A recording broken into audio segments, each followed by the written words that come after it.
Hello everyone, कैसे हैं आप सभी।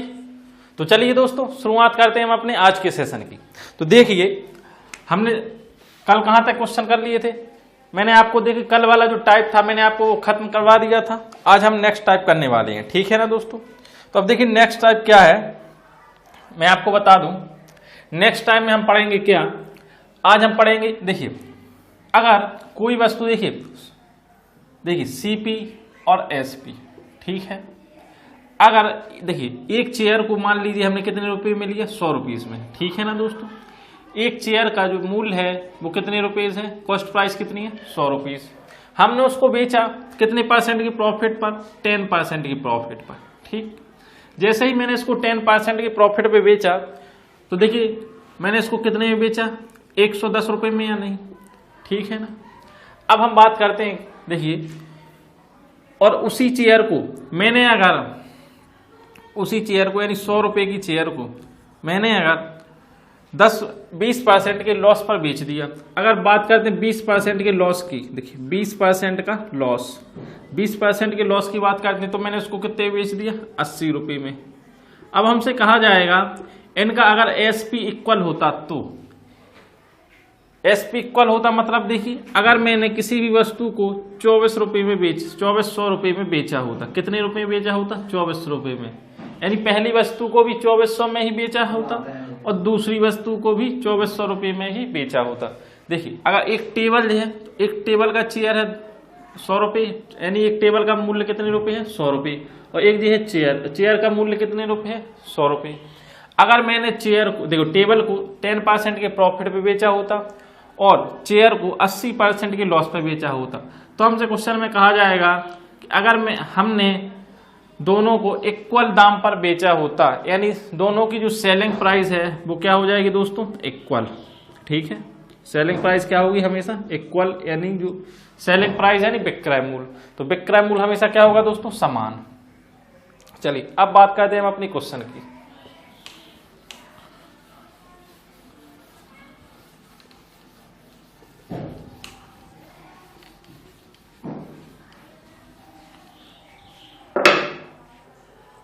देखिए फर्स्ट क्वेश्चन में कहा गया है क्या,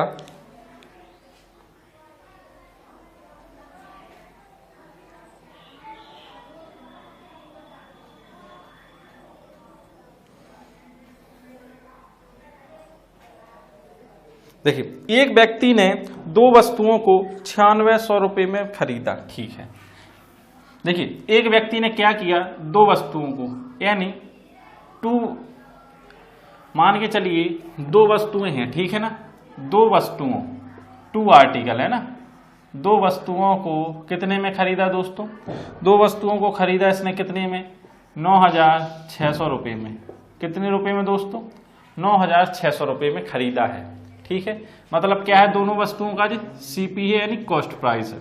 इतनी बात आपको क्लियर। अगर कहा जाए उसने पहली वस्तु को 20% हानि पर, ठीक है, कितनी हानि पर दोस्तों, 20% की हानि पर, ठीक। फिर हमसे कहा गया दूसरी को 60% लाभ पर बेचा। अगर पहली को 20% हानि पे बेचा, दूसरी को 60% लाभ पर बेचा, यदि दोनों वस्तुओं का विक्रय मूल्य समान हो। तो देखिए मैंने आपसे कहा था क्वेश्चन में क्या कहा गया है, दोनों वस्तुओं का विक्रय मूल्य क्या हो, समान हो यानी इक्वल हो, ठीक। तो प्रत्येक वस्तु का क्रय मूल्य ज्ञात करें। तो हमें प्रत्येक वस्तु का क्रय मूल्य ज्ञात करना है, ठीक है। अब बात करते हैं हम पहली वस्तु की। देखिए पहली वस्तु को क्या होगा, जिस सीपी होगा ये एसपी होगा, ठीक। इसको क्या लिखा जा सकता है, देखिए 20% को लिखा जा सकता है 1/5 या नहीं, इतनी बात क्लियर। एक का नुकसान हुआ 5 यूनिट की। देखिए हमने खरीदा कितने यूनिट में है, 5 यूनिट में। जो पहला आर्टिकल है इसको हमने कितने में खरीदा, 5 यूनिट में। बेच कितने में दिया, 20% लॉस यानी 1 यूनिट कम में, यानी कितने में बेच दिया दोस्तों, 4 यूनिट में। एक रेशियो क्लियर आपको। तो देखिए कीमत क्या हो जाएगी, 5 से 4। सेकेंड आर्टिकल की जो कीमत होगी वो क्या हो जाएगी, देखिए 60% का क्या हुआ, लॉस यानी प्रॉफिट। तो क्या होगा 3/5 या नहीं, तो 5 यूनिट पर कितने यूनिट का प्रॉफिट हुआ, 3 यूनिट का। तो देखिए इनका रेशियो क्या हो जाएगा, 5:8। इतनी बात आपको क्लियर हो रही ना। चलिए अगर इतनी बात आपको क्लियर हो रही तो देखिए हमसे कहा गया है अगर दोनों का विक्रय मूल्य समान हो, ठीक है ना, दोनों का विक्रय मूल्य इक्वल। अब क्या बनाना है हमें, दोनों का विक्रय मूल्य इक्वल है तो हम इसको क्या बना देंगे, 8 बना देंगे कि नहीं, 2 से मल्टीप्लाई कर देंगे। 2 से मल्टीप्लाई करने पर जे कितना आ जाएगा 10, जे आ जाएगा कितना 8। तो दोनों देखिए सेम बन गया कि नहीं, 8 8 बन गए। अब हमसे कहा गया है दो वस्तुओं को इतने रुपए में बेचा गया, ठीक है। अगर दो वस्तुओं को देखिए, दो वस्तुओं को 9,600 रुपये में खरीदा गया था, है ना, 9,600 रुपये में खरीदा गया, ठीक है। अब हम बात कर लेते हैं दो वस्तुओं की। तो देखिए दो वस्तुएं कितनी हैं, दोनों की वैल्यू कितनी हो जाएगी, देखिए जोड़ने पर 15 यूनिट, ठीक है। 15 यूनिट की जो वैल्यू होगी वो कितनी होगी, 9,600 के बराबर। कितने रुपए के बराबर दोस्तों, 9,600 के, क्योंकि दोनों ही वस्तुओं को खरीदा था 9,600 रुपये में, ठीक। तो 15 यूनिट की वैल्यू देखिए, एक यूनिट की वैल्यू क्या आ जाएगी, एक यूनिट की वैल्यू आएगी 15 छक्का 90, 15 चौक 60, यानी 640 रुपये, ठीक है। तो हमसे कहा गया क्या, तो देखिए कहा गया तो प्रत्येक वस्तु का क्रय मूल्य ज्ञात करें, ठीक है। अब हमें प्रत्येक वस्तु का क्या करना है दोस्तों, क्रय मूल्य ज्ञात। इसका क्रय मूल्य कितना है, 10 यूनिट। 10 यूनिट में गुणा करेंगे कितने का, 640 का। 640 का गुणा करने पर कितना आ जाएगा, 6400। इसकी बात करते हैं, अगर इसमें गुणा करते हैं हम 640 का, 640 का गुणा करने पर कितना आ जाएगा, देखिए 0। देखिए इसका 600 गुणा 5 यानी 3000, ठीक है ना, और 4 कितना हो जाए, 4 पंजे भी 200 यानी 3200। कितना आ जाएगा दोस्तों, 3200 रुपये। तो पहली वस्तु और दूसरी वस्तु दोनों का जो क्रय मूल्य हो जाएगा, देखिए CP1 और CP2, यानी जो पहली वस्तु का क्रय मूल्य कितना होगा 6400 और दूसरी वस्तु का क्रय मूल्य कितना होगा दोस्तों 3200। बस हमें यही निकालना था, ठीक है। इतनी बात आपको क्लियर हुई। चलिए अब बात करते हैं हम सेकंड क्वेश्चन।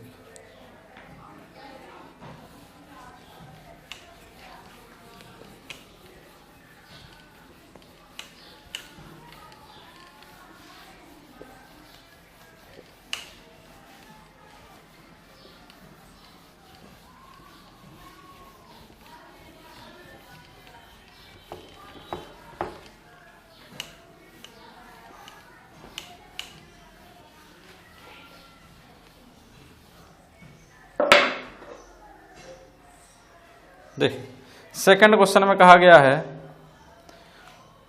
एक व्यक्ति ने दो वस्तुओं में से प्रत्येक को 500 रुपये में बेचा। अब आप देखिए क्या, प्रत्येक को बेचा उसने 500 रुपये में। बात को आप समझना क्या है कि कहा गया है सवाल में कि प्रत्येक को उसने कितने में बेचा दोस्तों, 500 रुपये में, ठीक है।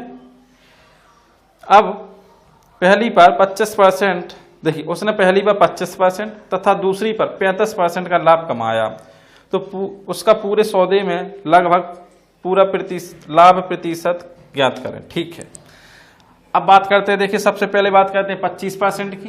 25% लाभ कमाया पहली वस्तु आर्टिकल पे, दूसरे आर्टिकल पे उसने लाभ कमाया 35% का, ठीक है, लाभ, ठीक। इसको लिखा जा सकता है 1/4, इसको लिखा जा सकता है क्या, देखिए इसको हम क्या लिख सकते हैं, आप ही बताइए। 5% को 1/20 लिख सकते हैं, तो इसको क्या 7/20 लिखा जा सकता है। इतनी बात क्लियर। अब लाभ हो रहा ना, तो क्या करेंगे प्लस, इसमें लाभ हो रहा क्या करेंगे प्लस। अब आप देखिए लीजिए CP से SP का जो रेशियो होगा वो क्या होगा, पहले आर्टिकल में 4 यूनिट 4/5, यही होगा कि नहीं। सेकंड आर्टिकल की बात करते हैं तो 20 कितना हो जाएगा 27। इतनी बात क्लियर। अब हमसे कहा गया, देखिए दोनों वस्तुओं में से प्रत्येक को 500 रुपये में बेचा गया, ठीक है। अगर प्रत्येक को 500 रुपये में, तो देखिए SP तो सेम होगा कि नहीं दोस्तों। अगर प्रत्येक को 500 रुपये में बेचा गया तो देखिए SP1 SP2 दोनों इक्वल हो जाएंगे, ठीक। तो हम बात करते हैं इसको इक्वल करने की। तो देखिए क्या है, इसमें हम कर देंगे 27 से गुणा, इसमें कर देंगे हम 5 से गुणा, तो दोनों इक्वल हो जाएंगे। इतनी बात क्लियर। 27 गुणा 5 135, 27 गुणा 5 135, ठीक। अब हमसे कहा गया है प्रत्येक को 500 रुपये में बेचा गया, ठीक है। अब इसको कितने में बेचा गया दोस्तों? 500 रुपये में। तो देखिए 5 गुणे 27 यूनिट की वैल्यू कितनी हो जाएगी? 500 रुपये। कितनी दोस्तों? 500 रुपये। ठीक है, 5 से 5 को काट दिया, कितना बचा? 100। तो 1 यूनिट की जो वैल्यू होगी वो क्या होगी? 100/27 है, नहीं 100/27। इतनी वैल्यू हुई कि नहीं? अब देखिए बात करते हैं क्या, देखिए क्वेश्चन में कहा गया है तो पूरे सौदे में लगभग पूरा प्रतिशत लाभ ज्ञात करें। ठीक है, अब लाभ ज्ञात करना है तो हम लाभ ज्ञात कैसे करेंगे? देखिए यहाँ में प्रॉफिट कितने का हो रहा था दोस्तों? आप ही बताइए, 1 रुपये का प्रॉफिट हुआ या नहीं? यहाँ कितने का प्रॉफिट हुआ था? 7 रुपये का। ठीक, अब बात करते हैं 1 यूनिट की, तो 1 गुणा 27, इसमें भी 27 का गुणा करेंगे तो प्रॉफिट कितने का हो जाएगा? 27 का। इसकी बात करते हैं तो प्रॉफिट कितने का हो जाएगा? देखिए आप 35 का। ठीक है, ओवरऑल जो हमें प्रॉफिट हुआ है वो कितने का हुआ है? देखिए 27 + 35 बटे कितने का? अब 27 गुणा 4, देखिए इसमें क्या करेंगे? 27 का गुणा इसमें भी, 5 का गुणा इसमें। इतनी बात क्लियर हो रही है आपको? 27 गुणा 4 कितना हो जाएगा? 108 होगा या नहीं? देखिए 27 दूनी 54 मतलब 108, 108 + 100 यानी 208। कितना हो जाएगा दोस्तों? 208। अगर हम बात करते हैं 35 और 27 की, तो आप देखिए क्या होता है, 30 20 50 और 12 यानी 62 होंगे या नहीं? देखिए क्या हो जाएंगे? 7 5 12, 1 यानी 6, 62/208 गुणा 100% निकालने के लिए। ठीक है, अब मतलब इससे हमें मतलब नहीं है, ठीक, कि उसने कितने में बेचा है, कितने में नहीं बेचा है, हमें ये नहीं निकालना अब, क्योंकि हमसे पूछा गया लाभ परसेंट। लाभ परसेंट पूछा गया तो हमें लाभ हुआ है कितने का? इतने 62 रुपये का लाभ हुआ। कितने पर लाभ हुआ? लाभ हमेशा किस पे निकालते हैं? कॉस्ट प्राइस पे। इतनी बात क्लियर? तो हम 2 से गुण भाग देंगे 1 बार, यानी 8 बार। देखिए 2 चौके 8। ठीक है, इसको भाग देंगे 5 से। ठीक, तो कितना बचेगा? देखिए फिर हमने 2 से भाग दिया, कितनी बार गया? या हम 2 से भाग ना देके भाग किससे दे ले? 4 से दे ले क्या? 4 दूनी 8, 2 6 बार। देखिए 2 से यहाँ 25 आएगा, 2 से यहाँ 31 आएगा। इतनी बात कंफर्म हो रही है आपको? अब क्या होगा? देखिए 25 से कम 25 हो जाएंगे। ठीक, 25 से कम 25, 25 × 75 और 3 कितने हो जाएंगे? 77/26। ठीक है, कितना हो जाएगा दोस्तों? 26। अब 26 कितना होता है दोस्तों? 78 या नहीं? तो हम कितनी बार देंगे भाग? 2 बार, क्योंकि 26 दूनी कितना हो जाएगा? 52। अब 77 में से देखिए 52 जाएगा तो कितना बचेगा? आप ही बताइए। देखिए 77 में से जब 52 जाएगा तो 25 बचेगा या नहीं? 77 में से 52, 25 बचा और 5 बार यानी 255। 255 बचा ना? अब हम क्या करेंगे? 26 गुणे 9 क्या कर लेंगे? 26 गुणे 9। तो देखिए 26 गुणे 9 यानी 180 + 9 54, 4 8 5 13, 234। और ये कितना आता है? 252। तो कितनी बार जाएगा? 9 बार। ठीक है ना, 9 बार गया। तो बस अब 9.8% लगभग में हमें मान निकालना है, तो कितना आ जाएगा? 29.8%। ठीक है, इतनी बात क्लियर? ठीक है, देखिए वैल्यू निकल आई। थोड़ा बस ये क्या है, इसमें कैलकुलेशन जाना है तो आपको कैलकुलेशन करनी होगी, बाकी देखिए सवाल में कुछ नहीं है। ठीक है ना,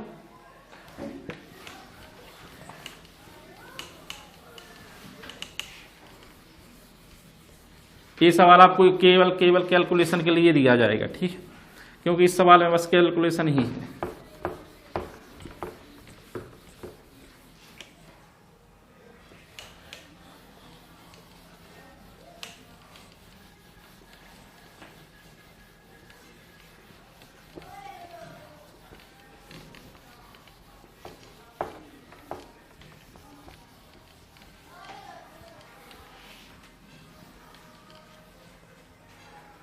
चलिए अब बात करते हैं अपने नेक्स्ट सवाल की। देखिए क्या है, अगले सवाल में क्या कहा गया। अब बात करते हैं क्या, देखिए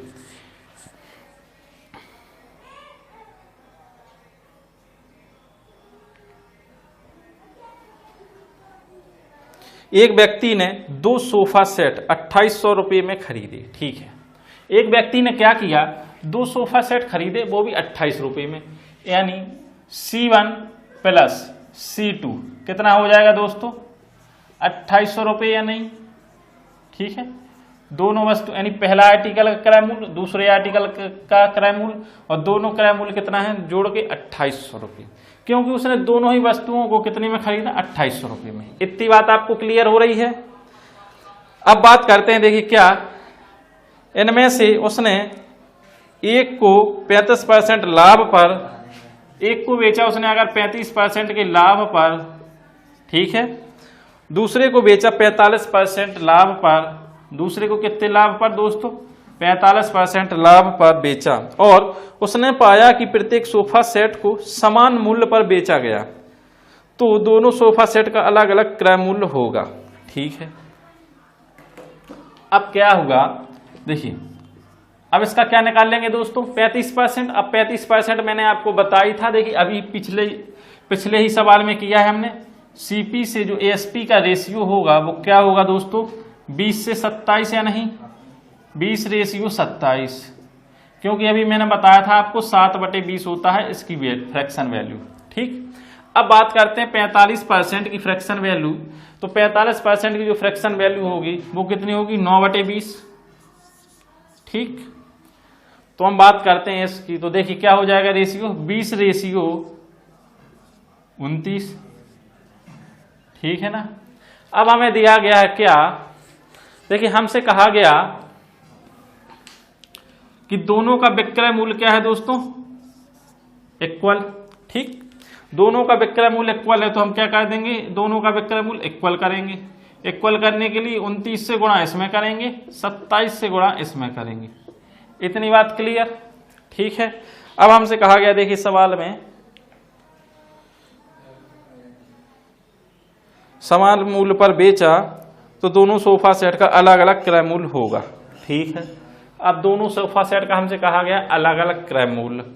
अब मैं आपको एक चीज बता दूं, देखो एक करने में क्या क्या है, कैलकुलेशन जब दे रहेगी हमें तो हम क्या करेंगे, हम देखेंगे ऑप्शन, हम जाएंगे ऑप्शन पे। अब मैं आपको ऑप्शन से बताना चाहता हूं, ठीक है, क्योंकि आप पहला एक सवाल समझ चुके हैं ये वाला। अब मैं आपको इस पे ऑप्शन पर ले जा रहा हूं, तो देखिए ऑप्शन में क्या होगा दोस्तों, ऑप्शन में होगा 1430 रुपये, 1370 रुपये। इतनी बात क्लियर। सेकेंड ऑप्शन में कहा जाएगा 1440 रुपये और 1360 रुपये, ठीक। तीसरे ऑप्शन में कहा जाएगा 1460 रुपये और 1340 रुपये। डी ऑप्शन में कहा जाएगा 1450 रुपये और 1350 रुपये, ठीक है। इतनी बात आपको क्लियर हुई। जे क्या दिए गए हैं हमें रुपये में, है ना, रुपीस में, रुपीस, जे भी रुपये में, ए भी रुपये में, ए भी रुपये में और ए भी रुपये में। इतनी बात क्लियर हुई। अब देखिए, अब आपको कुछ नहीं करना है, बस सवाल को पूरा सॉल्व भी नहीं करना है। क्यों नहीं करना है, देखिए इसमें हम क्या करेंगे 29 से मल्टीप्लाई, इसमें करेंगे हम किससे मल्टीप्लाई 27 से मल्टीप्लाई।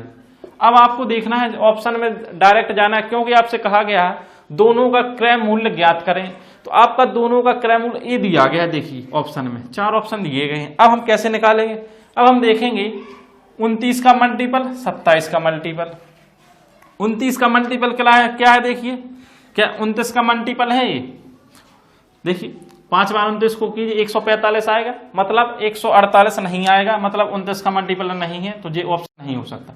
क्या 29 का मल्टीपल है 145 आ रहा है, नहीं आ रहा है, तो 29 का मल्टीपल नहीं होगा। देखिए क्या जी 29 का मल्टीपल है, 29 का मल्टीपल कब होगा दोस्तों, जब 145 आएगा, तो ये भी 29 का मल्टीपल नहीं है। अब बात करते हैं किसकी, डी ऑप्शन की। डी ऑप्शन क्या 29 का मल्टीपल है, हाँ 29 का मल्टीपल है, तो ये ऑप्शन हो जाएगा। एक ही ऑप्शन देख के आप कर सकते हैं, लगा सकते हैं, ठीक है। आपको ऑप्शन ए दिए रहेंगे, आपको ऑप्शन ये कभी नहीं देगा कि 1450 फिर यहाँ 1450 फिर यहाँ 1450 यहाँ ऑप्शन बदल दे, ऐसा नहीं देगा।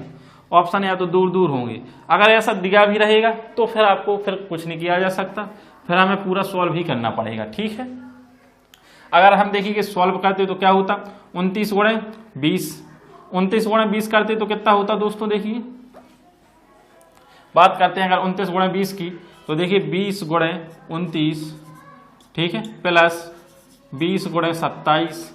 तो हम इसमें क्या करते, 20 को कॉमन ले लेते, ठीक है, हम करते 29 प्लस 27, और 27 दूनी 54 प्लस 2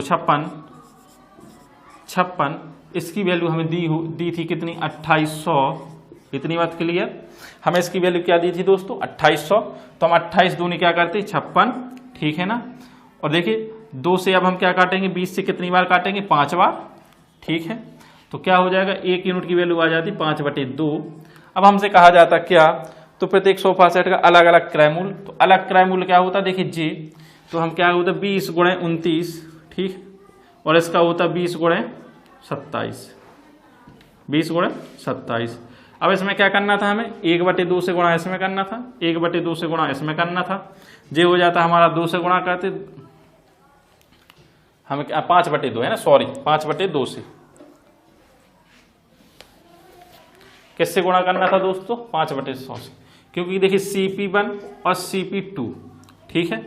जैसे इधर मैं बता देता हूं, अब CP1 की वैल्यू क्या थी, 20 गुणे 29, CP2 की वैल्यू थी क्या, 20 गुणे 27, यही थी ना। देखिए हमें 1 यूनिट की वैल्यू क्या दी थी, 5/2, 5/2 से हम गुणा कर देते, इसमें भी हम 5/2 से गुणा कर देते, ठीक है। मैंने आपको बहुत आसानी से समझा दिया, बहुत सरल तरीके से बता दिया है।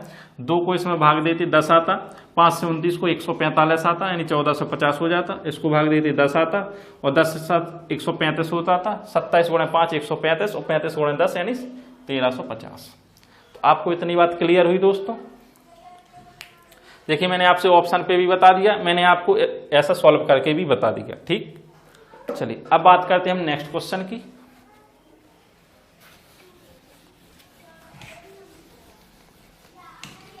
जब भी सवाल ऐसे आए, थोड़ी कैलकुलेशन आप ऑप्शन पर जाइए, सीधे ऑप्शन से कीजिए, ठीक।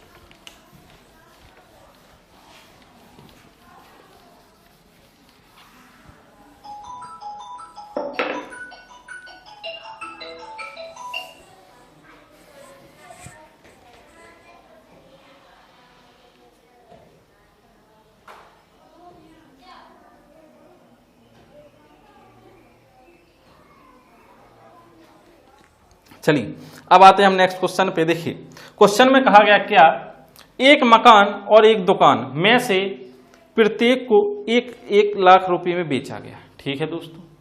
प्रत्येक को कितने में बेचा गया, 1 लाख रुपए में बेचा गया। इस सौदे में मकान पर 20% की हानि, जबकि दुकान पर 20% का लाभ, ठीक है। तो हमसे कहा गया क्या, तो पूरे सौदे में परिणाम क्या रहा।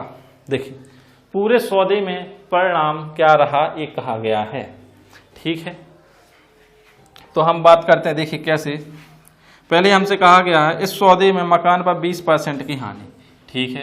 कितने परसेंट की हानि दोस्तों, 20% की हानि। 20% की हानि को क्या लिखा जा सकता है, आप ही देखिए बताइए। 20% की हानि को लिखा जा सकता है 1/5, ठीक है, 1/5।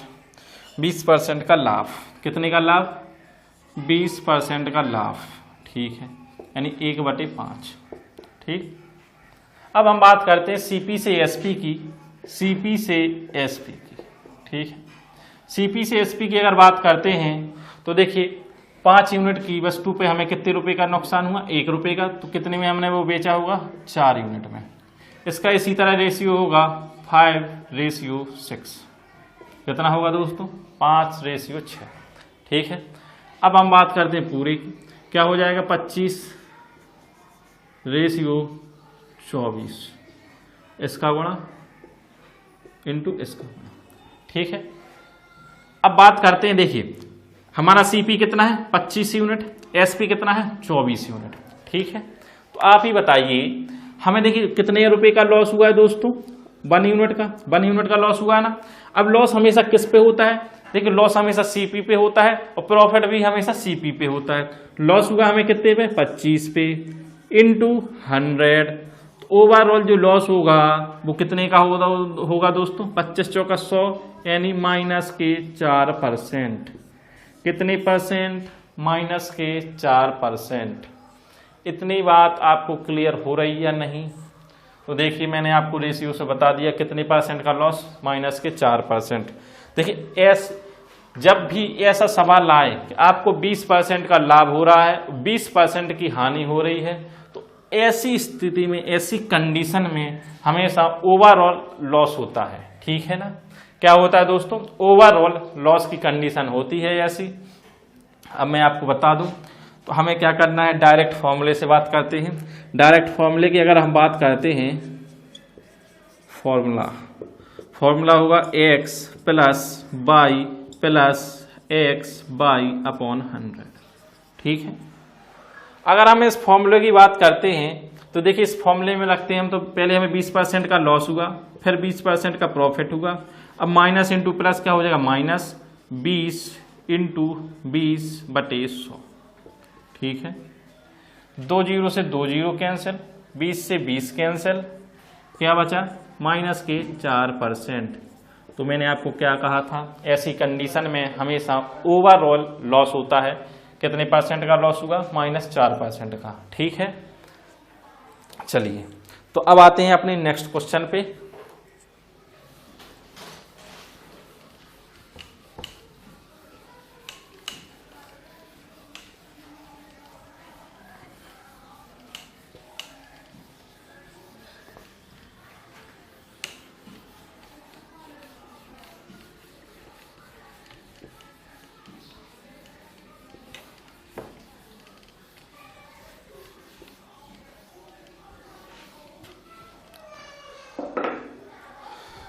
देखिए अब नेक्स्ट क्वेश्चन में क्या कहा गया है, देखिए अब इसमें क्या करना था। देखिए अभी इसमें अपना बचा हुआ था, है ना, तो इसमें क्या बचा है, देखिए इसमें कहा गया है तो पूरे सौदे में परिणाम क्या रहा। ठीक है, तो देखिए ओवरऑल कितना हुआ था दोस्तों, 4% का लॉस है नहीं, ओवरऑल 4% का लॉस हुआ। 4% को हम क्या लिख सकते हैं, 1/25 है नहीं, इतनी बात क्लियर। 4% को लिखा जा सकता है 1/25, यानी 25 रुपए की वस्तु पे हमें कितने का लॉस हुआ था, 24 रुपए, 1 रुपए का।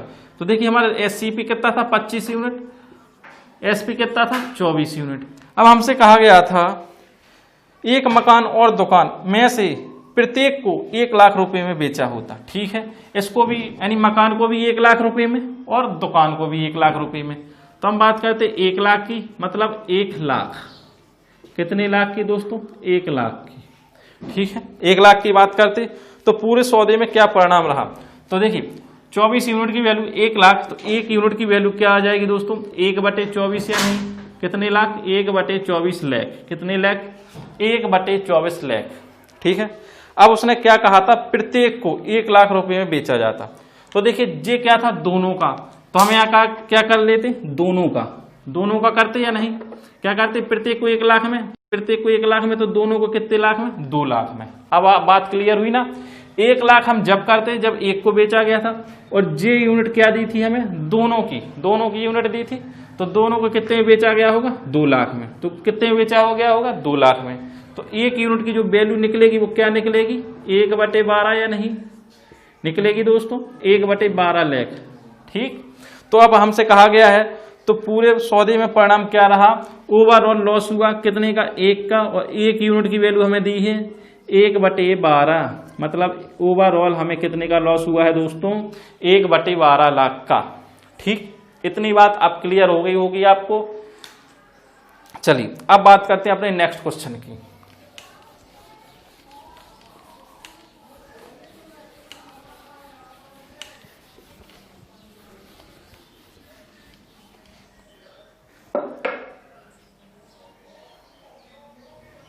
देखिए अब कहा गया क्या, एक व्यक्ति 2 वस्तुओं में से एक को 15% हानि पर तथा दूसरी को 19% लाभ पर बेचता है। ठीक है, पूरे सौदे में उसे 90 रुपए का नुकसान हुआ। ठीक है, तो दूसरी वस्तु की कीमत ज्ञात करें यदि दोनों वस्तुओं का विक्रय मूल्य समान हो। देखिए फिर से हमें दे दिया गया है कि दोनों वस्तुओं का विक्रय मूल्य क्या हो दोस्तों, समान हो, यानी SP1 बराबर होगा SP2 के। इतनी बात क्लियर हुई, ठीक। SP2 ठीक है, जब भी SP1 और SP=2 कंडीशन होगी तभी हम ये लगाएंगे, ठीक है, तभी हम क्या करेंगे, दोनों को विक्रय मूल्य को सेम बना लेंगे, ठीक।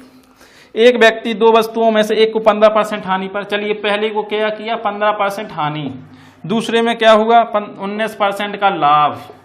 इतनी बात क्लियर। 15% हानि देखिए क्या होता है, ये पहली वस्तु है 15% हानि, यानी CP से SP का रेशियो क्या हो जाएगा दोस्तों, अब आप ही बताइए। देखिए 20 से क्या हो जाएगा, 20 से रेशियो हो जाएगा 17, कितना हो जाएगा 17, है ना, क्योंकि देखिए 15% को क्या लिखा जा सकता है 3/20, क्या लिखा जा सकता है 3/20। इसी तरह 19% को क्या लिखा जा सकता है, आप ही बताइए। देखिए 19% को लिखा जा सकता है क्या 19/100, मतलब 119, कितने का लाभ 119 का लाभ। तो मतलब देखिए 100 रुपए की वस्तु पे आपको लाभ कितने का हुआ है 19 का, मतलब 119 में आपने वस्तु बेची होगी। अब हमसे कहा गया था कि देखिए दोनों वस्तुओं का विक्रय मूल्य क्या था दोस्तों, इक्वल। जब दोनों वस्तुओं का विक्रय मूल्य इक्वल होगा तो देखिए इसको हम क्या कर लेंगे 119 बना लेंगे। 119 कैसे बनाएंगे, 17 का 7 बार गुणा करके 17 में 7 का गुणा कर देंगे तो 119 बन जाएगा, ठीक है, कंफर्म है कि 119 ही बनेगा, ठीक। तो देखिए इसको जैसे ही हमने 119 बनाया, ठीक है ना, हमने जैसे ही इसको 119 बनाया तो अब आप देखिए क्या होगा, CP से SP का रेशियो क्या हो जाएगा। देखिए 7 दूनी 14, यानी 140 रेशियो 119, है ना, कितना हुआ 119। अब बात करते हैं यहाँ 100 रेशियो 119, ठीक है। अब हमसे कहा गया यदि दोनों वस्तुओं का विक्रय मूल्य समान हो, ठीक है, समान हो गया ना। अब आप देखिए इधर हमें कितने का लॉस हुआ है दोस्तों, आप देखिए इधर हमें लॉस हुआ है कितने का 19 से 20, यानी 21 रुपए का लॉस हुआ कि नहीं, 21 का लॉस हुआ। देखिए 40 से 19 में बेचा हमने, 140 की वस्तु को 119 रुपए में बेच दिया, 21%, 21 रुपए का लॉस हुआ। अब बात करते हैं इधर 100 रुपए की वस्तु को 119 रुपए में बेच दिया, मतलब कितने का लाभ हुआ 19 रुपए का। अब बात करते हैं 21 माइनस 19, क्योंकि माइनस देखिए 21 है प्लस 19 है, तो इन क्या आ जाएगा दोनों, देखिए 19 प्लस कितना आ जाए 2 यूनिट का क्या हुआ ओवरऑल लॉस हुआ।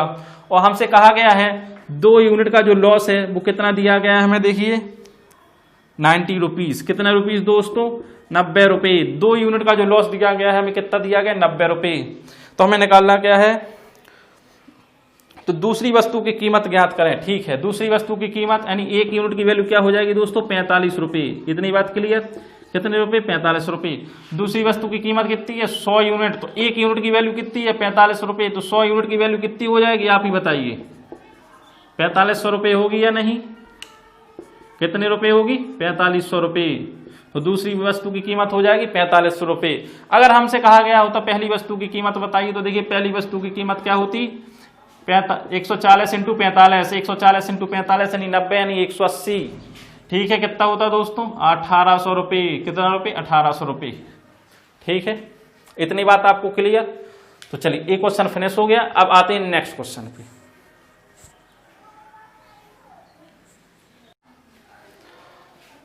तो चलिए दोस्तों आज के लिए बस इतना ही, अब मिलते हैं हम कल के सेशन में। तो चलिए थैंक यू।